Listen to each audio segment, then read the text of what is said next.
Rusty Bear n'est pas un chien comme les autres. Cet American Golden Retriever de 11 ans est un chien de zoothérapie. La zoothérapie, c'est un traitement où ce sont les animaux qui interviennent auprès des patients. Ça peut se faire avec des chiens, des chats ou même des chevaux. Il s'agit de dresser un animal pour qu'il puisse travailler avec des gens qui ont peur des chiens ou qui ont besoin d'être traités contre le stress et qui vivent des situations difficiles et angoissantes. Mais attention, ce n'est pas tous les chiens qui peuvent remplir ce rôle. Cette race de chien, c'est vraiment le chien idéal, moi je trouve, parce que le chien est très affectueux. C'est un mâle d'abord, les mâles sont archi-affectueux.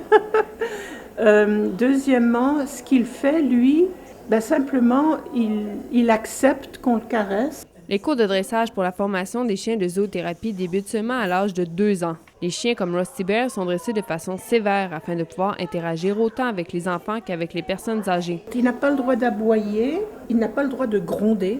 Par exemple, s'il y a 2 ou 3 enfants qui le serrent très fort dans leurs bras, il n'a pas le droit de faire le moindre son comme sinon il serait éliminé d'office. Le Centre de santé de l'Université d'Ottawa offre maintenant un programme de zoothérapie. Le programme est offert à tous, mais surtout à la communauté étudiante. L'université s'est basée sur des études qui ont été faites aux États-Unis, études qui ont démontré que l'accès aux animaux et aux chiens en particulier réduisait le stress et l'anxiété chez les étudiants. Au Canada, l'Université d'Ottawa est la seule à avoir un programme hebdomadaire de zoothérapie. Rusty Bear les vendredis et Sassy les lundis offrent gratuitement leur affection aux étudiants. Les étudiants de l'Université d'Ottawa voient dans la zoothérapie une occasion de socialiser entre eux et de décompresser. Je pense que c'est vraiment bien, surtout pour dans le sens santé mentale. Donc, une journée qui est vraiment chargée, où tu viens juste de finir un examen, ou tu as une longue semaine, surtout les vendredis, de venir un peu décompresser, puis de pouvoir t'amuser avec les chiens qu'on a ici. J'ai conscience qu'il y a beaucoup de monde qui sont stressés par rapport aux examens, les midterms puis les finaux. Donc, c'est sûr que c'est quelque chose qui est vraiment... c'est là dans la vie des étudiants, puis on doit y faire face. Mais des programmes comme ça, justement, c'est bénéfique. On a nos fans qui viennent à chaque semaine. Il y en a qui sont des étudiants qui ont du stress et de l'anxiété, puis qui savent que c'est une bonne façon de finir leur semaine avec Rusty Bear ou Sassy.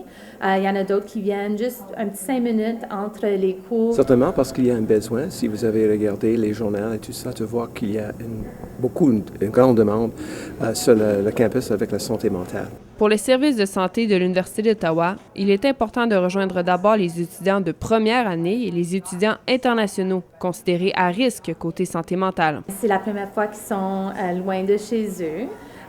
C'est des étudiants de première année, plus souvent que non. L'autre groupe d'étudiants qu'on vise, qu'on veut appuyer, c'est les étudiants internationaux pour la même raison. L'Université d'Ottawa offre une alternative simple avec son programme de zoothérapie aux étudiants qui veulent réduire leur niveau de stress. Un stress représenté par une hausse de la prise des antidépresseurs chez les étudiants de l'Université canadienne depuis les 2 dernières années. L'an dernier, les antidépresseurs se classaient au 2e rang des médicaments les plus réclamés au régime d'assurance de la Fédération étudiante de l'Université d'Ottawa, après les contraceptifs oraux. Les paiements effectués par le régime d'assurance de la Fédération étudiante pour les antidépresseurs ont atteint 120 000 $ en 2011. Je pense que quelque chose comme ça peut être vraiment dommageable pour ta santé, comparé à des programmes comme celui-ci où tu peux interagir avec le chien de façon sécuritaire. Je trouve vraiment qu'un programme comme ça, ça pourrait aider. Puis même que j'encourage le monde de faire ça parce qu'on s'entend que ça coûte rien venir ici.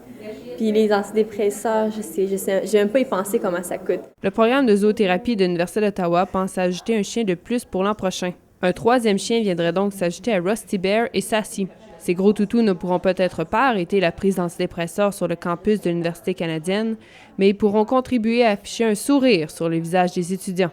Audrey Clément-Robert, La Cité, Ottawa.